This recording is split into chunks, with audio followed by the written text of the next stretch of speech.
नमस्कार, मैं हूं आपके साथ सिद्धांत पाठक और आप देख रहे हैं एशियन न्यूज की खास पेशकश से इंटरनेशनल खबरें, जिसमें हम आपको बताएंगे देश और दुनिया की तमाम बड़ी खबरें। तो चलिए कार्यक्रम की शुरुआत करते हैं।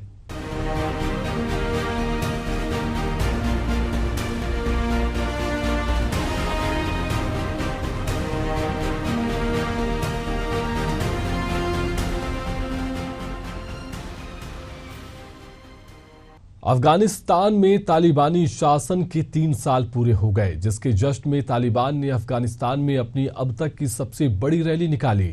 इस रैली में मिलिट्री हेलीकॉप्टर और फाइटर जेट भी उड़ान भरते नजर आए।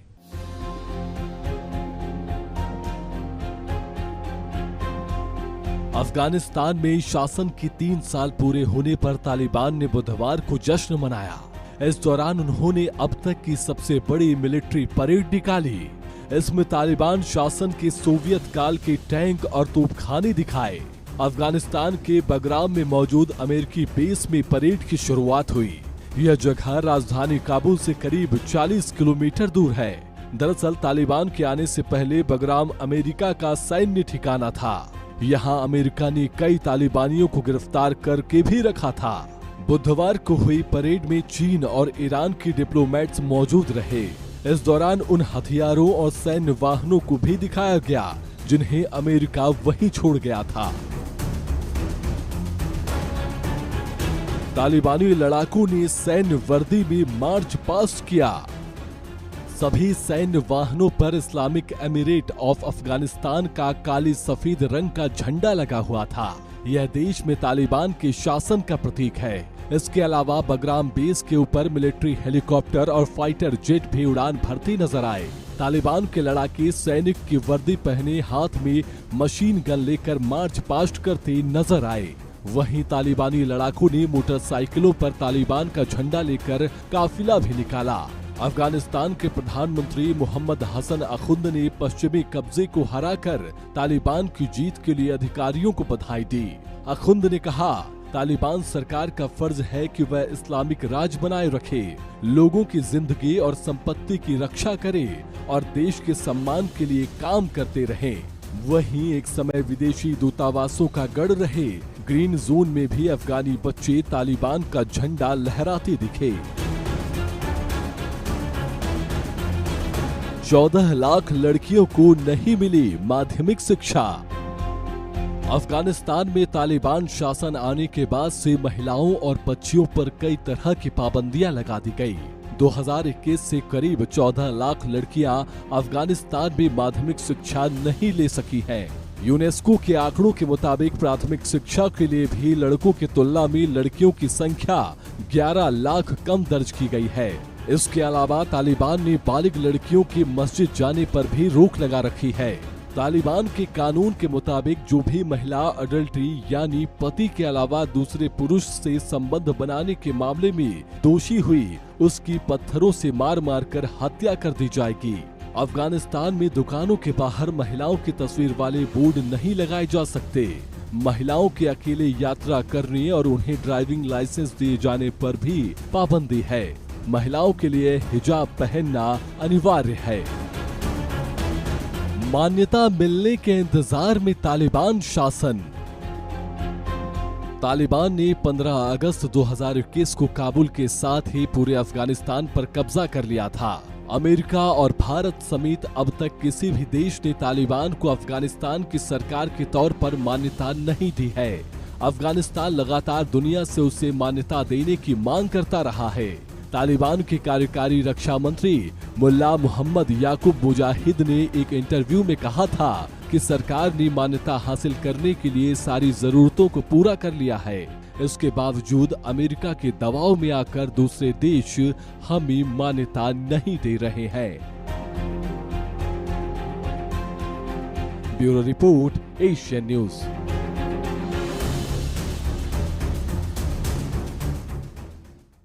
इजराइल और ईरान के बीच जंग की बढ़ती आशंकाओं के बीच अमेरिका ने मिडिल ईस्ट में अपने हथियार तैनात कर दिए हैं। इजरायली रक्षा मंत्री और अमेरिकी रक्षा मंत्री के बीच बातचीत के बाद यह कदम अमेरिका ने उठाया है। आखिर अमेरिका ने ऐसा कदम क्यों उठाया, जानिए इस रिपोर्ट में।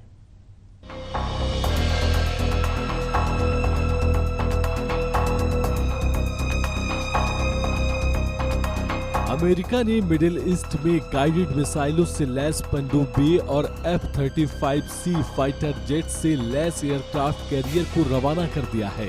ये फैसला इजराइल और ईरान के बीच जंग की बढ़ती आशंकाओं के मद्देनजर लिया गया है।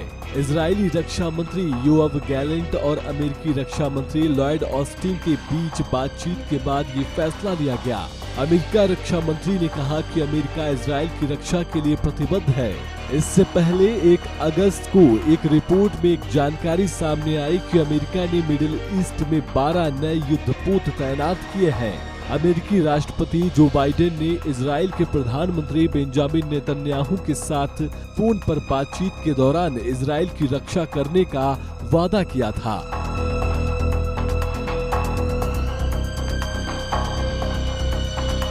अमेरिकी मीडिया हाउस एक्सियोस ने दावा किया कि अगले 2 दिन के अंदर ईरान इजराइल पर हमला कर सकता है। ये हमला गुरुवार को इजराइल और हमास के बीच सीजफायर और बंधकों के लिए होने वाली डील से पहले हो सकता है। एक्सियोस ने ये दावा इजरायली इंटेलिजेंस से जुड़े 2 लोगों के हवाले से किया है। इससे पहले पिछले हफ्ते शुक्रवार को संयुक्त राष्ट्र में ईरान के प्रतिनिधि ने कहा था कि हम समय पर जवाब देंगे और इस तरह से दिया जाएगा कि संभावित सीजफायर को कोई नुकसान न पहुंचे। भारत के बाद लुफ्थांसा ने इजराइल के लिए फ्लाइट्स की रद्द।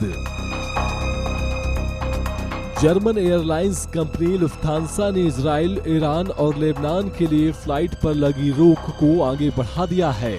अब लुफ्थांसा ने 21 अगस्त के लिए सभी फ्लाइट्स को रद्द कर दिया है। साथ ही लुफ्थांसा ने इजराइल और इराक के एयर स्पेस का इस्तेमाल करने से भी मना किया है। इससे पहले भारतीय एयरलाइन कंपनी एयर इंडिया भी अनिश्चितकाल के लिए इजराइल की तरफ जाने वाली फ्लाइट्स को रद्द कर चुकी है। ईरान के समर्थन में उतरा चीन। ईरान और इजराइल में बढ़ते जंग के खतरे के बीच चीन ने ईरान का समर्थन किया है। रविवार को चीन के विदेश मंत्री ने ईरानी कार्यवाहक विदेश मंत्री अली बघेरी कानी से फोन पर बात की। बातचीत के दौरान वांग यी ने कहा कि चीन ईरान का उसकी संप्रभुता की रक्षा करने के लिए समर्थन करता है। वांग यी ने ईरान में हमास चीफ हानिये पर हुए हमले की निंदा भी की। चीनी विदेश मंत्री ने कहा कि हमास चीफ की हत्या ने ईरान की संप्रभुता का उल्लंघन किया है। इसमें क्षेत्रीय स्थिरता को खतरा बढ़ा है। पिछले महीने 31 जुलाई को ईरान में हमास चीफ हानिये की हत्या कर दी गई थी। ईरान के मुताबिक हानिये पर कम दूरी की मिसाइल से हमला किया गया था। अमेरिका ने इजराइल के समर्थन और क्षेत्र में मौजूद अमेरिकी सैनिकों की रक्षा के लिए हथियार भेजने का फैसला किया था। पिछले साल अक्टूबर में इजराइल हमास जंग शुरू होने के बाद से ही मिडिल ईस्ट और भूमध्य सागर में अपनी युद्धपोतों की संख्या बढ़ा दी थी। इस क्षेत्र में अमेरिका की 2 navy destroyers USS Roosevelt, USS balcony, USS wasp और USS न्यूयॉर्क जैसे कैरियर्स मौजूद हैं।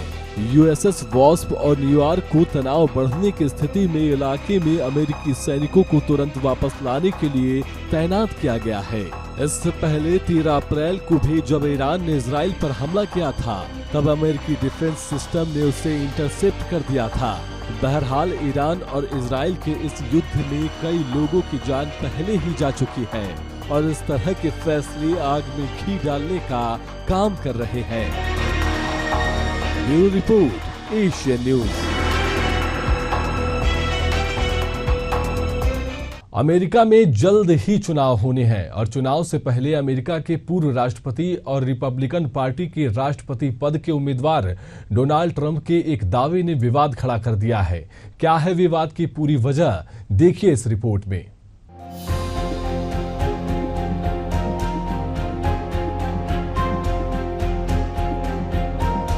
अमेरिका में चुनाव के लिए महज कुछ ही दिन रह गए हैं। इसी बीच रिपब्लिकन पार्टी के राष्ट्रपति पद के उम्मीदवार डोनाल्ड ट्रंप के एक दावे ने अमेरिका में राजनीतिक विवाद छेड़ दिया है। ट्रंप ने कहा कि पिछले हफ्ते उपराष्ट्रपति कमला हैरिस की मिशिगन रैली में ज्यादा भीड़ नहीं थी। उन्होंने कहा कि रैली में ज्यादा भीड़ दिखाने के लिए AI का इस्तेमाल किया गया था। ट्रंप ने अपने सोशल मीडिया पर लिखा कि फर्जी भीड़ दिखाने के चलते हैरिस को 2024 के चुनाव के लिए अयोग्य घोषित किया जाना चाहिए। उन्होंने कहा कि फर्जी छवि बनाना गलत है।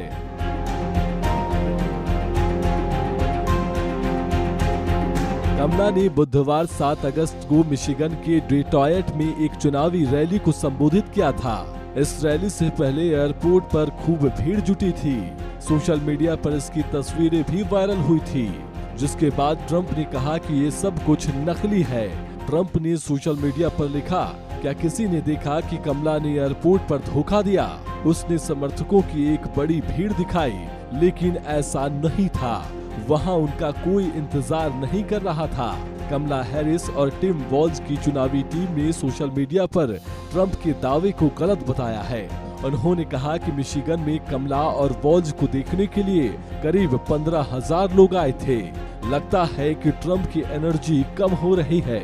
उन्होंने पिछले एक सप्ताह में स्विंग स्टेट में कोई रैली नहीं की। सीक्रेट दस्तावेज केस के लिए ट्रंप न्याय विभाग पर ही केस करने की तैयारी में है।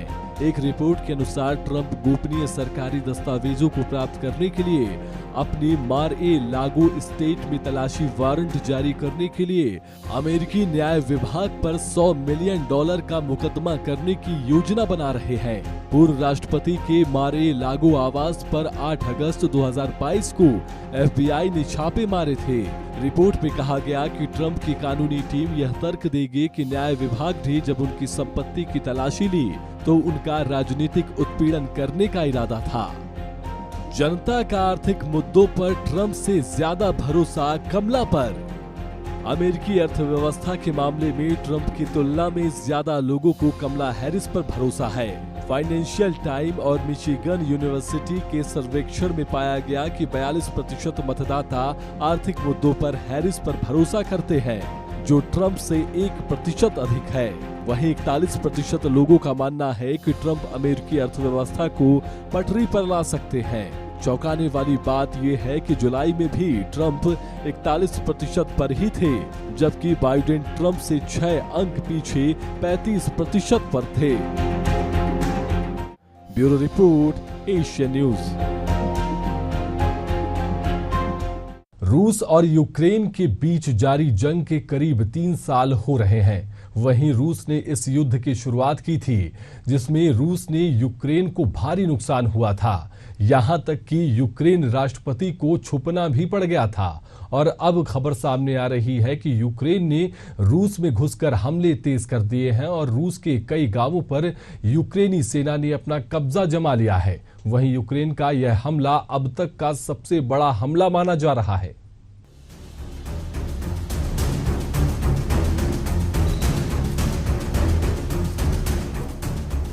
रूस और यूक्रेन के बीच 2.5 साल से जारी जंग के बीच अब यूक्रेन ने रूस में घुसकर हमले तेज कर दिए हैं। यूक्रेनी सेना रूस की सीमा के 10 किलोमीटर अंदर तक पहुंच गई है।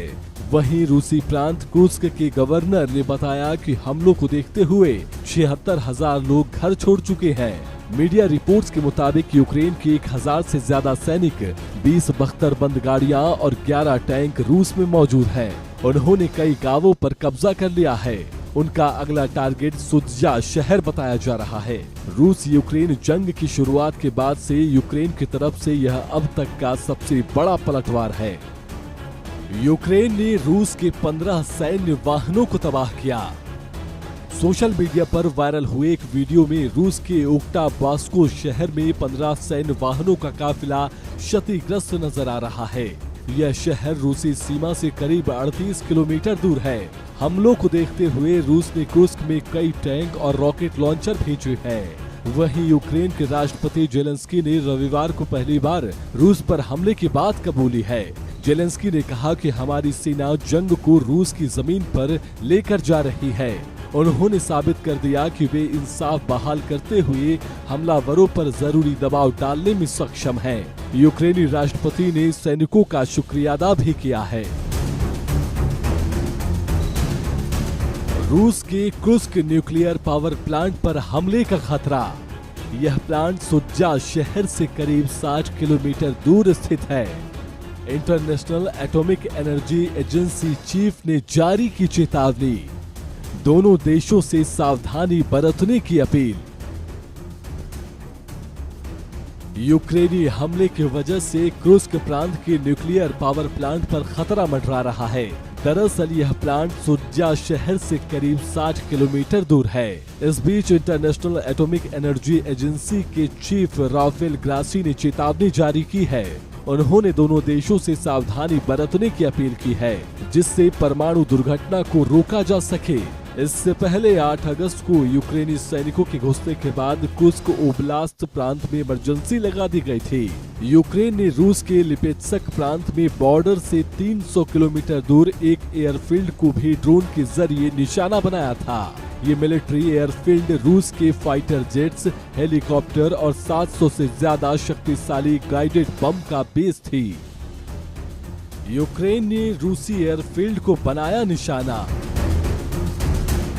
रूस इस एयरफील्ड का इस्तेमाल सुखोई और मिग जैसे फाइटर एयरक्राफ्ट को ऑपरेट करने के लिए करता था। हमले के बाद रूस की तरफ से जारी किए गए बयान में कहा गया था कि उसने यूक्रेन के 75 से ज्यादा ड्रोनों को मार गिराया है। इसमें 19 लिपेत्स्क प्रांत में थे, जिस इलाके में यूक्रेनी सैनिकों ने घुसपैठ की थी। वहां रूस की महत्वपूर्ण गैस पाइपलाइन मौजूद है। रूस इन पाइपलाइन के जरिए प्राकृतिक गैस को ट्रांसपोर्ट करता है। पुतिन बोले, यूक्रेन के साथ कोई समझौता नहीं करेंगे। पुतिन ने कहा कि यूक्रेन रूसी इलाके पर कब्जा कर सीजफायर समझौते के लिए अपना पक्ष मजबूत करना चाहता है, लेकिन हम उन लोगों के साथ कोई समझौता नहीं करने वाले हैं। पुतिन ने यूक्रेन पर रूसी नागरिकों की हत्या करने और न्यूक्लियर पावर प्लांट के नजदीक हमला करने का आरोप लगाया। वहीं यूक्रेन के राष्ट्रपति जेलेंस्की ने बीते रविवार को माना था कि यूक्रेन ने रूसी इलाके में घुसकर हमला किया। एक वीडियो जारी कर उन्होंने कहा कि रूस ने यूक्रेन पर कुर्स्क से 2000 से ज्यादा बार हमले हम पर किए। हम रूस को बताना चाहते हैं कि हम भी जवाब दे सकते हैं। उन्होंने कहा कि यूक्रेन न्याय के लिए लड़ रहा है। उन्होंने यूक्रेनी सैनिकों का शुक्रिया अदा भी किया। बहरहाल यूक्रेन के इस कदम के बाद रूस क्या कदम उठाता है, यह तो देखने वाली बात होगी। Bureau report, Asian news. कुछ दिन पहले ही स्वीडन में मंकी पॉक्स के मामले मिले थे। वहीं इसके बाद भारत के पड़ोसी देश पाकिस्तान में भी मंकी पॉक्स के केस मिलने से हड़कंप मच गया, जिसके बाद अब WHO ने मंकी पॉक्स को ग्लोबल हेल्थ इमरजेंसी घोषित कर दिया है। आखिर मंकी पॉक्स कितनी खतरनाक बीमारी है और WHO ने इसे ग्लोबल इमरजेंसी क्यों घोषित किया है, समझिए इस रिपोर्ट में।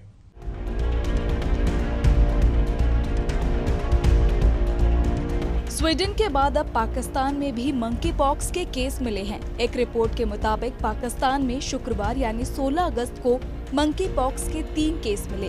सभी संक्रमित व्यक्ति UAE की यात्रा करके पाकिस्तान लौटे थे। अभी पता नहीं चल पाया है कि मरीजों में कौन सा वेरिएंट है। तीनों मरीजों को अलग अलग रखा गया है। इससे पहले गुरुवार को स्वीडन में मंकी पॉक्स का मामला सामने आया था। अफ्रीका के बाद ये पहला मामला था। रिपोर्ट्स के मुताबिक मरीज में मंकी पॉक्स का क्लेड आई वेरिएंट पाया गया, जो कि एक जानलेवा वेरिएंट है। वहीं विश्व स्वास्थ्य संगठन ने बुधवार को मंकी पॉक्स को ग्लोबल पब्लिक हेल्थ इमरजेंसी घोषित किया है। ये 2 साल में दूसरी बार है जब इस बीमारी को हेल्थ इमरजेंसी बताया गया है। WHO की रिपोर्ट के मुताबिक इस साल विश्व में मंकी पॉक्स से अब तक 537 मौतें हो चुकी हैं। कांगो में इस बीमारी का प्रकोप फैला हुआ है। इसकी चपेट में पड़ोसी देश भी आ रहे हैं। क्या है मंकी पॉक्स? मंकी पॉक्स चेचक जैसी एक वायरल बीमारी है। आमतौर पर इस वायरस से संक्रमण के ज्यादा दुष्प्रभाव नहीं होते हैं, लेकिन दुर्लभ मामलों में ये घातक हो सकता है। इसके चलते फ्लू जैसे लक्षण दिखते हैं और शरीर पर मवाद से भरे घाव हो जाते हैं। ये virus orthopox virus genus family का ही मेंबर है, जो चेचक या स्मॉल पॉक्स के लिए भी जिम्मेदार है। WHO इसलिए भी चिंतित है क्योंकि मंकी पॉक्स के अलग अलग प्रकोप में मृत्यु दर अलग अलग देखी गई है। कई बार तो ये 10% से भी अधिक रही है। ये इसलिए अधिक खतरनाक साबित हो सकता है क्योंकि ये संक्रामक बीमारी है। इसलिए WHO ने इसे लेकर सबसे उच्च स्तर का अलर्ट जारी किया है। अफ्रीका में अब तक मंकी पॉक्स के 17,000 से ज्यादा मामले सामने आए। Africa centre for disease control and prevention के मुताबिक इस साल अब तक अफ्रीकी महाद्वीप पर मंकी पॉक्स के 17,000 से अधिक संदिग्ध मामले सामने आए हैं, जबकि 517 मौतें रिपोर्ट की गई हैं। पिछले साल इसी अवधि की तुलना में इस साल मामलों में 160% की बढ़ोतरी हुई है। कुल मिलाकर 13 देशों में मंकी पॉक्स के मामले दर्ज किए गए हैं। सामान्य कांटेक्ट से फैलता है ये वायरस। कांगो में प्रकोप की शुरुआत एक स्थानीय प्रकार के फैलाव से हुई, जिसे क्लेड आई के नाम से जाना जाता है, लेकिन एक नया स्ट्रेन क्लेड आई भी सामने आया है, जो नॉर्मल कांटेक्ट से आसानी से फैलता है। इसमें सेक्सुअल कांटेक्ट भी शामिल है। ये कांगो के पड़ोसी देशों जैसे कि बुरुंडी, केन्या, रवांडा और युगांडा में फैल गया है। इसके चलते WHO को ये एक्शन लेना पड़ा। WHO के महानिदेशक टेड्रोस एडनॉम गैब्रियेसस ने कहा है कि ये साफ है कि इस बीमारी को फैलने से रोकने और जान बचाने के लिए दुनिया को मिलकर कोशिश करनी होगी। इसके साथ ही ये चेतावनी दी थी कि ये वायरल इन्फेक्शन खतरनाक दर से फैल रहा है। मंकी पॉक्स के क्या है लक्षण? किसी व्यक्ति के वायरस के एक्सपोजर में आने के बाद इसके लक्षण सामने आने में कई दिन या कुछ सप्ताह का समय लग सकता है। इसके लक्षण आमतौर पर एक्सपोजर के 3 से 17 दिन बाद दिखने शुरू होते हैं। जब कोई व्यक्ति वायरस के एक्सपोजर में आया और जब इसके लक्षण दिखने शुरू हुए, इस बीच के समय को इंक्यूबेशन पीरियड कहते हैं। मंकी पॉक्स के लक्षण आमतौर पर 2 से 4 सप्ताह तक बने रहते हैं। मंकी पॉक्स का सबसे शुरुआती लक्षण बुखार होता है। फिर बुखार शुरू होने के लगभग 1 से 4 दिन बाद त्वचा पर दाने निकलने शुरू होते हैं। इसमें निकलने वाले दाने अक्सर पहले चेहरे पर दिखते हैं, इसके बाद हाथ या पैर पर दिखाई देते हैं और फिर शरीर के अन्य हिस्सों में फैल जाते हैं। हालांकि साल 2022 में शुरू हुए प्रकोप से जुड़े मामलों में दाने अक्सर जननांग क्षेत्र से शुरू होते थे। कुछ लोगों के दाने मुंह या गले से भी शुरू हो रहे थे। मंकी पॉक्स के रैश कई चरणों से गुजरते हैं। शुरू में निकले चपटे दाने फफोले में बदल जाते हैं, फिर ये छाले मवाद से भर जाते हैं, उसके बाद पपड़ी बन जाती है और 2 से 4 सप्ताह की अवधि तक सूख कर खत्म हो जाते हैं। ये दाने मुंह, चेहरे, हाथ, पैर, लिंग, योनि या गुदा पर कहीं भी हो सकते हैं। कई बार तो ये गले में भी नजर आते हैं।